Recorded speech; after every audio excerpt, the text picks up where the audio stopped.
पशुपालन व्यवसायास प्रोत्साहन देण्यासाठी राज्यात पशुपालन व्यवसायास कृषी व्यवसायाचा दर्जा देण्यात आला।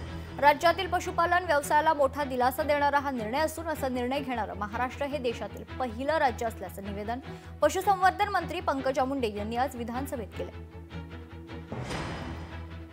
पशुसंवर्धन व्यवसायात कृषी समकक्ष दर्जा देण्यासंदर्भात मंत्रिमंडळाने निर्णय घेतलेला आहे। ते दुग्ध उत्पादनामध्ये राज्यातील पशुधनाची उत्पादन क्षमता इतर राज्यांच्या तुलनेमध्ये कमी आहे। याशिवाय नीती आयोगाच्या 2021च्या अहवालामध्ये पशुसंवर्धन क्षेत्रामध्ये नियोजनपूर्वक व शास्त्रीय पद्धतीने व्यवस्थापन करण्याकडे दुर्लक्ष होत असून त्यावर उपाययोजना करण्याचे सूचना आलेल्या आहेत। शेतकरी पशुपालकांच्या आर्थिक जोखमी कमी करण्यासाठी त्यांनी शिफारस देखील केलेली आहे। दिनांक 17/7/2025 रोजी मंत्रिमंडळाने पशुपालन व्यवसायाला प्रोत्साहन देण्यासाठी अतिशय क्रांतिकारी निर्णय घेतलेला आहे। या निर्णयानुसार राज्यातील पशुपालन व्यवसायास कृषी व्यवसायाचा दर्जा देण्यात आलेला आहे। असा निर्णय घेणारे महाराष्ट्र राज्य हे राज्य।